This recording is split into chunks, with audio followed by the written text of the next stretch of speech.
شادی تو بڑے دھوم دھام سے ہوئی تھی لیکن نصیبوں نے سب کچھ برباد کر دیا تھا۔ فاطمہ کی شادی اپنے کزن جمشید سے ہوئی تھی۔ شادی کے بعد کچھ مہینے تو سکون سے گزرے تھے۔ ساس نند سب پوچھنے لگے 7 ماہ ہو گئے ہیں، کوئی اللہ کی رحمت؟ فاطمہ کوئی جواب نہ دیتی۔ وقت گزرنے لگا، 4 سال گزر گئے لیکن فاطمہ ماں نہ بن سکی۔ پھپھو، ساس، نند، یہاں تک کہ جمشید بھی طعنے دینے لگا۔ پھپھو تو بار بار کہتی یہ منحوس ہے، بس اس سے جان چھڑوا لینی ہے۔ بانجھ پن کا طعنہ، وہ الفاظ کتنا درد دیتے ہیں، یہ صرف ایک عورت ہی سمجھ سکتی ہے۔ فاطمہ ہر شام طعنے سہتے ہوئے سوتی، ہر صبح سخت لہجے اس کے منتظر ہوتے، بہت دعا مانگتی، یا میرے اللہ مجھے معاف فرما، مجھ پر رحم فرما، میں اب تھک گئی ہوں باتیں سن سن کر، مجھے اپنی رحمت سے نواز دے۔ ساس کبھی کسی حکیم کے پاس تو کبھی کسی ڈاکٹر کے پاس لے کر جاتی فاطمہ کو۔ فاطمہ کا ہر ٹیسٹ کلیئر ہوتا، جب جمشید سے کہتی اپنا ٹیسٹ کروانے کو تو وہ انکار کر دیتا۔ اتنے سال گزر گئے تھے لیکن اولاد نہ ہوئی۔ پھر ایک دن فاطمہ کھانا بنا رہی تھی، جمشید گھر آیا، ساتھ ایک لڑکی تھی۔ ماں نے پوچھا جمشید بیٹا یہ کون ہے؟ جمشید ماں کے پاس جا کر بولا اماں یہ تیری بہو ہے، ہم نے کورٹ میرج کی ہے۔ ماں پہلے کچھ پریشان سی ہوئی، پھر فاطمہ کی طرف دیکھ کر بولی اس منحوس کا کیا کرنا ہے؟ جمشید نے فاطمہ کی طرف دیکھ کر 3 بار طلاق کا کہا، پھر دوسری بیوی کا ہاتھ تھام کر کمرے میں چلا گیا۔ ساس نند سب بہت خوش تھے۔ فاطمہ کی تو دنیا اجڑ گئی تھی لیکن اب کیا کر سکتی تھی؟ وہ زندگی بھر رونے کے سوا وہ انجام جانتی تھی۔ جب عورت کو طلاق ہو جائے تو یہ معاشرہ اس کے ساتھ کیا کرتا ہے؟ طلاق والی لڑکی کو صرف گوشت کا ٹکڑا سمجھا جاتا ہے۔ 10 سال پہلے وہ کب جانتی تھی یوں آنے والا وقت اس پر قہر برسائے گا؟ وہ کب جانتی تھی کہ اس کے دامن پہ طلاق کا دھبا لگ جائے گا؟ ساس گالی دے کر بولی منحوس نکل جا اب ہمارے گھر سے، بنا کچھ کہے لبوں کو سی لیا۔ کیا شکوہ کرتی، اب کیا شکایت کرتی؟ جب زخم ہی اپنوں نے دیے تھے۔ کمرے میں گئی، اپنا موبائل لیا، الماری میں کپڑے پڑے ہوئے تھے، کچھ ضرورت کا سامان تھا۔ جمشید کہتا تھا نئی موٹر بائیک لینی ہے۔ فاطمہ نے پیسے جمع کرتے کرتے اتنے سال میں 50,000 جمع کر لیے تھے۔ اپنے خرچ میں سے جاتے ہوئے جمشید کی طرف مسکرا کر دیکھنے لگی۔ پاگل ہوں تو کسی کو دکھ نہ دیتے، میں بد دعا نہیں دوں گی، بس میرے نصیبوں کا سفر ہی ایسا ہے۔ خوش رہو تم دونوں، اور ہاں یہ لو 50,000 روپے، کہتے تھے نا بائیک لینی ہے، میری طرف سے تم کو شادی کا گفٹ ہے۔ جمشید فاطمہ کی آنکھوں میں دیکھنے لگا، غم کا ایک آنسو بھی نہ تھا، نہ جانے کیسے اتنا صبر کیے ہوئے تھا، لگ رہا تھا جیسے کچھ ہوا ہی نہ ہو۔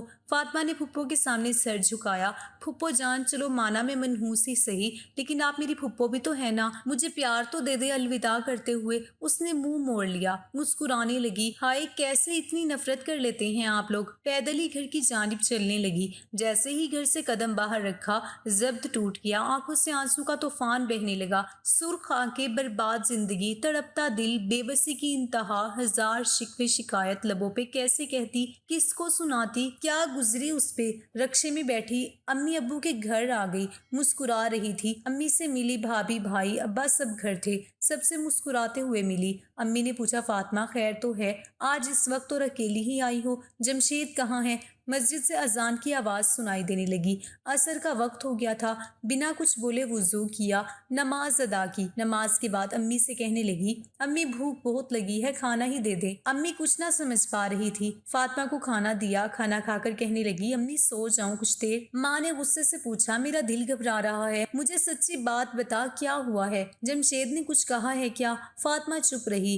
نہیں امی کسی نے کچھ نہیں کہا، بس آپ سے ملنے آئی ہوں، کہو تو چلی جاؤں یہاں سے۔ ماں نے سینے سے لگایا، فاطمہ تیری آنکھیں بتا رہی ہیں کچھ تو بات ہے۔ میں ماں کے سینے سے لگی ہوئی مسکرانے لگی، آواز کانپنے لگی، امی جمشید نے مجھے طلاق دے دی ہے، بانجھ کہہ کر۔ ماں کو یقین نہ ہو رہا تھا، یہ کیا کہہ رہی ہو میری بچی؟ فاطمہ بولی امی بس ہو گئی طلاق، اب کوئی تماشا نہ کرنا، کوئی بھی، بس جو ہونا تھا ہو گیا، مجھ پہ ایک قیامت کا آنا ضروری تھا جو آ کر گزر گئی، اب پلیز اس سے پوچھنا، لڑنا جھگڑنا، امی چھوڑیں بس، میں کسی سے کوئی شکایت نہیں کرتی۔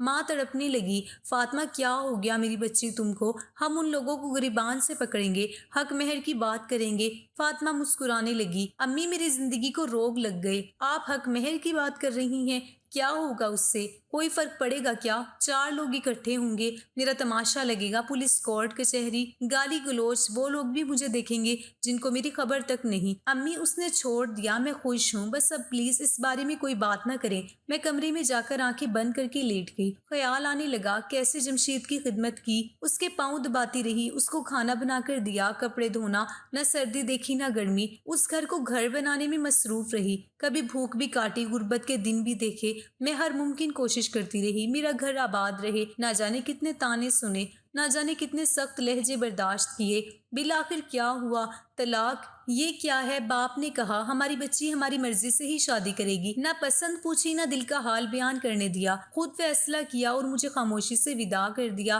جس سے نکاح ہوا اس نے میری نہ کوئی قربانی دیکھی، نہ میرا رات بھر جاگنا دیکھا، نہ میری چاہت کو سمجھا، بس مطلب کی نہ رہی تو چھوڑ دیا۔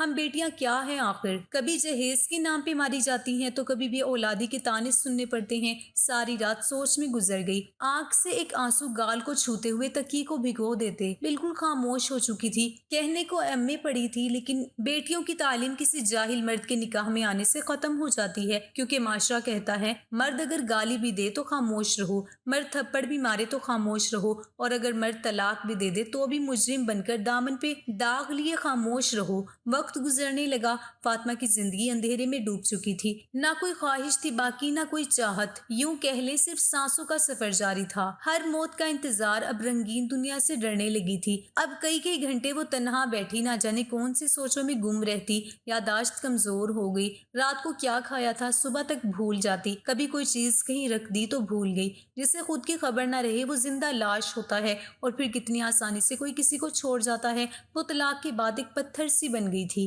بھابھی لوگ اتنے طنز تانے دیتی تھی لیکن خاموش، بالکل خاموش رہتی۔ کیا فرق پڑتا ہے، اب کوئی کچھ بھی کہے، بس جینے کی تمنا ختم ہو گئی تھی۔ بابا نے سوچا ہماری کہانی کب ختم ہو جائے خدا جانے، فاطمہ کی دوبارہ شادی کر دیتے ہیں۔ لیکن فاطمہ اب کی بار مر تو سکتی تھی لیکن شادی نہیں کر سکتی تھی۔ اسے اب ایک نفرت سی ہو گئی تھی اس رشتے سے۔ ایسا لگتا تھا سب مرد گھٹیا اور فریبی مطلبی ہیں، بس اپنے مطلب تک ساتھ رکھتے ہیں، مطلب ختم راستے جدا کر لیتے ہیں، پھر نہ وفائیں کام آتی ہیں نہ خدا کے واسطے، بس چھوڑ دیا جاتا ہے، راکھ بنا کر اڑا دیا جاتا ہے۔ ایک رشتہ آیا، لڑکا بیرون ملک جاب کرتا تھا، عمر کافی تھی، امیر تھا، پہلے بھی 2 شادیاں کر چکا تھا۔ فاطمہ نے انکار کر دیا۔ کوئی 5 بچوں کا باپ تو کوئی 3 بار شادی شدہ، کبھی کوئی شرابی تو کبھی کوئی بوڑھا، اس طرح کے رشتے آنے لگے۔ اور ستم یہ بھی کہ لڑکی بلا کی خوبصورت ہو، لڑکی جتنی بھی پاک صاف باحیا ہو، لڑکی کتنی بھی پڑھی لکھی ہو، بس طلاق کا داغ لگ جائے تو میرے معاشرے میں جیسی وہ ایک طوائف سی بن جاتی ہے۔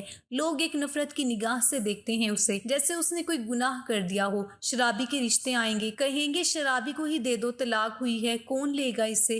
واہ کیا معاشرہ ہے، مطلب طلاق ہونے پہ لڑکی طوائف بن جاتی ہے۔ اللہ تباہ برباد کرے ایسے معاشرے کو جس میں عورت پر طلاق کا دھبا لگا کر چوروں، ڈکیتوں، شرابی، زانی مردوں کی ملکیت سمجھی جاتی ہے۔ خیر فاطمہ کے لیے کچھ ایسے رشتے ہی آنے لگے، ہر بار انکار کر دیتی۔ بابا نے بہت سمجھایا، بیٹی ہماری بات مان لو، زندگی کا سفر تنہا نہیں گزارا جاتا، کل کو خدا جانے کیا سے کیا ہو جائے۔ لیکن فاطمہ انکار کرتی رہی۔ ایک دن شادی کی وجہ سے امی ابو بھائی کے ساتھ بہت جھگڑا ہوا فاطمہ کا۔ بھائی کہنے لگا لڑکا پولیس میں ہے اور امیر بھی ہے، اچھا ہے، اس سے کیا اعتراض ہے تم کو؟ فاطمہ کی بس ضد شادی ہی نہیں کرنی۔ جب سب سو گئے تو نیند کی گولیاں کھا لی، پھر جب حالت بگڑنے لگی تو رونے لگی، اونچی آواز میں۔ بابا نے آواز سنی، کمرے میں آئے، فاطمہ کی حالت غیر ہو چکی تھی، جلدی سے ہسپتال لے گئے۔ رات کے 12 بج رہے تھے، ڈاکٹرز نے معدہ واش کیا، علاج شروع کیا۔ ماں فاطمہ کے سر پر ہاتھ پھیر کر بولی میری بچی کیوں خود کو اذیت دے رہی ہو؟ وہاں ایک لڑکا نعمان تھا، وہاں پہ ڈرپ انجیکشن وغیرہ لگا رہا تھا۔ فاطمہ کے ڈاکٹر نے نعمان سے کہا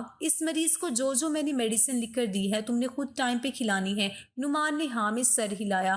ٹھیک ہے سر۔ ڈاکٹر بولا اچھا میری ڈیوٹی کا ٹائم ختم ہو چکا ہے، یہ نرس نعمان یہی ہے، اس کو میں نے سب کچھ بتا دیا ہے، آپ پریشان نہ ہوں، خطرے والی کوئی بات نہیں ہے۔ 2 بج رہے تھے۔ بابا ہسپتال کی گارڈن میں بیٹھ گئے جا کر۔ ماں بھی پاس صوفے پہ لیٹی تو آنکھ لگ گئی۔ فاطمہ نے آواز دی، مجھے پانی دو۔ نعمان جلدی سے آیا، کیا چاہیے آپ کو؟ فاطمہ نے پانی کا کہا۔ نعمان پانی لے کر آیا، خود سہارا دے کر اٹھایا اس کو، پانی پلایا، پھر پاس بیٹھ گیا۔ فاطمہ کی طرف دیکھ کر بولا، میں نے آپ کے بابا کو روتے دیکھا ہے، وہ آپ کے لیے بہت پریشان ہیں، آپ بابا کی بات مان کیوں نہیں لیتی؟ ایم سوری، میرا کوئی حق نہیں ہے آپ سے کچھ کہنے کا، بس دل میں بات آئی کہہ دی۔ میں خاموش رہی۔ وہ پاس ہی بیٹھا تھا کہ فاطمہ وومیٹنگ کرنے لگی۔ نعمان نے اپنا ہاتھ آگے کر لیا، اتنے میں ماں بھی جاگ گئی۔ نعمان نے خود فاطمہ کا چہرہ صاف کیا، بیڈ شیٹ چینج کی، پھر ایک انجیکشن لگایا، رات بھر فاطمہ کے پاس گھومتا رہا۔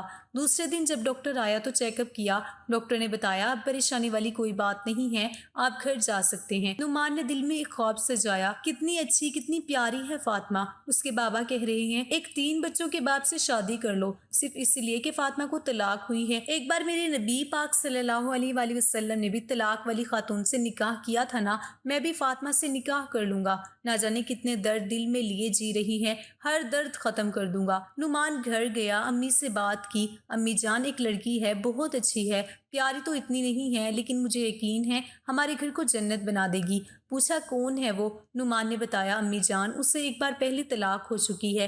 ماں غصے میں بولی شاباش، اب ہم کو شریکوں میں بدنام کرے گا، طلاق والی لے آئے ہو۔ نعمان مسکرا کر بولا امی جان بدنام ہو یا عزت، شادی تو اس سے ہی کروں گا۔ جب نعمان کی بھائیوں اور بہنوں کو پتہ چلا تو وہ لانتے دینے لگے، بس طلاق والی ہی رہ گئی ہے اب کیا؟ بہن اپنی نند کے لیے کہنے لگی اور بھائی اپنی سالی کے رشتے کی بات کرنے لگا۔ نعمان بس ضد تھا، فاطمہ سے ہی نکاح کرنا ہے۔ ماں نے کہا ٹھیک ہے کر لو، لیکن تمہارے بھائی کہہ رہے ہیں شادی کے بعد بیوی کو لے کر الگ رہنا، وہ اتنی اچھی ہوتے تو اس کو طلاق کیوں ہوتی؟ نعمان حیران ہو گیا، پھر کچھ سوچ کر کہنے لگا ٹھیک ہے الگ رہوں گا۔ دوسرے دن نعمان اس کی بہن ماں فاطمہ کے گھر گئے رشتے کی بات کرنے۔ سلام دعا کے بعد بات چیت شروع ہوئی۔ فاطمہ کی ماں کہنے لگی ہم کیا کریں، ہماری بیٹی نہیں مانتی۔ نعمان پیار سے بولا آنٹی کیا میں ایک بار فاطمہ سے بات کر لوں؟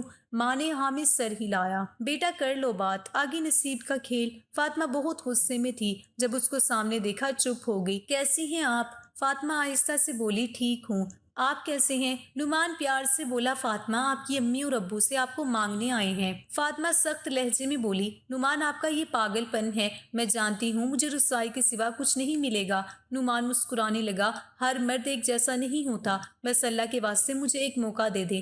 بہت واسطے دیے، فاطمہ آخر ہار گئی۔ ٹھیک ہے، سب بہت خوش تھے، فاطمہ نعمان کی ہم سفر بن گئی، سب نے بہت برا بھلا کہا۔ نعمان ایک طلاق والی لے آیا ہے، نعمان کو پرانا ایک کمرہ الگ سے دے دیا، بھائی نعمان سے بات تک نہ کرتے تھے، فاطمہ کو بہت بری لڑکی سمجھتے تھے۔ نعمان فاطمہ سے کہنے لگا میری جان میں امیر زیادہ تو نہیں ہوں لیکن وعدہ کرتا ہوں شہزادی بنا کر رکھوں گا آپ کو۔ فاطمہ محسوس کر رہی تھی نعمان اچھا انسان ہے، وہ ناشتے کے وقت فاطمہ کے ساتھ مل کر ناشتہ تیار کرواتا، پھر مل کر دونوں ناشتہ کرتے۔ نعمان کی تنخواہ 25,000 تھی، جس سے گزارا بہت مشکل تھا، کچا سا مکان تھا، بھائی سب الگ تھے، انہوں نے اپنے گھر بنا لیے۔ فاطمہ ایک دن کہنے لگی نعمان یہ فون کتنا مہنگا ہوتا ہے نا؟ نعمان مسکرانے لگا، میری جان آپ کے صرف ایک مسکراہٹ کی قیمت ہے فون۔ فاطمہ کا برتھ ڈے تھا، نعمان کیک لے کر آیا اور چھپا کر رکھ دیا۔ جب 12 بجے فاطمہ سو رہی تھی، فاطمہ کے ماتھے پہ بوسہ کیا، فاطمہ نے آنکھ کھولی، مسکراتے ہوئے پھول برسانے لگا، ہیپی برتھ ڈے میری جان۔ فاطمہ حیران تھی، نعمان کو یاد تھی میری برتھ ڈے؟ کیک لے کر آیا، دونوں نے کیک کاٹا، پھر ایک گفٹ سامنے رکھا، فاطمہ مسکراتے ہوئے گفٹ کھولنے لگی۔ نعمان کیا ضرورت تھی میری جان یہ سب کرنے کی، پہلے ہی آپ اتنی مشکل سے گھر چلا رہے ہیں۔ نعمان کندھے پہ سر رکھ کر ہنس رہا تھا، جب گفٹ کھولا اس میں فون تھا، وہ رونے لگی۔ پاگل ہو بالکل نعمان، بیوی کو کون اتنا مہنگا گفٹ دیتا ہے، بالکل پاگل ہو۔ نعمان نے آنسو صاف کیے، میری جان سب کچھ آپ کے لیے ہی تو ہے۔ فاطمہ جینے لگی تھی۔ نعمان چاہے غریب تھا لیکن ایک شہزادہ تھا، سب مذاق اڑانے لگے، بڑا آیا شادی کی تھی طلاق والی سے، اب گھر نہیں بنا سکا۔ نعمان خاموش رہا۔ ایک دن فاطمہ کی دوست نے بتایا اسکول میں ٹیچر کی جاب آئی ہے، اپلائی کر لو۔ فاطمہ نے نعمان سے بات کی، اس نے ہاتھ تھام کر بولا میری جان آپ کا جو دل کہتا ہے وہی کریں، مجھے کوئی اعتراض نہیں۔ فاطمہ نے اپلائی کیا، تعلیم اچھی تھی، اللہ کا کرم ہوا، اچھے گریڈ کی ٹیچر کی جاب مل گئی، دونوں بہت خوش تھے۔ دونوں بھائی کے گھر مٹھائی بھیجی، بھائی منہ بنا کر بولے بے غیرت بیوی کی کمائی کھائے گا، کہاں خوش ہوتے ہیں ہم کو رلانے والے۔ 2 سال بعد فاطمہ اسکول کی پرنسپل بن گئی، اچھی خاصی تنخواہ، پھر بہت سے بچے ٹیوشن بھی پڑھنے آتے۔ دیکھتے ہی دیکھتے حالات بدلنے لگے۔ ڈبل منزل گھر بنا لیا، نعمان نے اپنا میڈیکل سٹور بنا لیا، زندگی خوشیوں میں بدل گئی۔ اللہ پاک نے رحمت کی، بیٹا عطا کیا۔ نعمان بہت خوش تھا۔ ایک دن نعمان کے میڈیکل سٹور پہ ایک شخص آیا، سر سے خون بہہ رہا تھا، کپڑے پھٹے ہوئے تھے، ساتھ ایک لڑکا تھا، اس کے سر پہ مرہم پٹی کی۔ پوچھا کیا ہوا؟ وہ شخص گالی دے کر بولا، ڈاکٹر میری بیوی بڑی ظالم ہے، میرا گھر زمین جائیداد اپنے نام کروا لی، اب روز مجھے کتے کی طرح مارتی ہے۔ وہ کوئی اور نہیں، فاطمہ کا پہلا شوہر جمشید تھا۔ بھائی سامنے کھڑا تھا۔ نعمان پاس گیا، کہنے لگا، بھائی جان یہ دیکھیں وہی فاطمہ ہے نا جس کی وجہ سے آپ نے مجھے گالیاں دے کر گھر سے نکال کر کچے سے مکان میں بیچ دیا۔ آپ کہتے تھے یہ طلاق والی عورت ہے۔ بھائی جان میں آپ پر طنز نہیں کر رہا، اللہ معاف کرے، میں حقیقت بتا رہا ہوں۔ طلاق والی لڑکی کیوں اتنی بری ہے ہمارے معاشرے میں؟ کیوں طلاق والی لڑکی کو نفرت بھری نگاہوں سے دیکھا جاتا ہے، اس سے غلط سمجھا جاتا ہے، اس سے غلط بولا جاتا ہے، اور طلاق دینے والا مرد غلط ہو کر بھی پارسا رہتا ہے؟ بھائی میں تو اللہ کا شکر ادا کرتا ہوں طلاق والی لڑکی کو اپنا ہم سفر بنایا، ورنہ میں بھی آپ کی طرح سوچتا تو شاید میری فاطمہ یا تو زندگی بھر طلاق کا بوجھ لیے تڑپتی رہتی، یا پھر کسی شرابی یا 4 بچوں کے باپ کسی بوڑھے کی نوکرانی بن کر عمر گزار دیتی۔ آج الحمدللہ ہم دونوں بہت خوش ہیں۔ بھائی جان سوچ کو بدلیں، صرف عورت کو گالی دینا بند کریں۔ جانتے ہو بھائی طلاق کب ہوتی ہے؟ جب ایک سمجھدار اور اچھی لڑکی کسی جاہل اور برے مرد کے ساتھ باندھ دی جائے۔ یہ سمجھدار اچھا مرد جاہل اور بری عورت کے ساتھ باندھ دیا جائے، اور ہاں ضروری نہیں طلاق والی لڑکی کوئی مجرم ہو۔ اگر ایسا ہوتا تو میرے نبی کریم صلی اللہ علیہ وآلہ وسلم کبھی طلاق والی عورت سے نکاح نہ کرتے۔ خدا را جہالت کی دنیا سے نکل کر عورت کو عزت دینا سیکھیں۔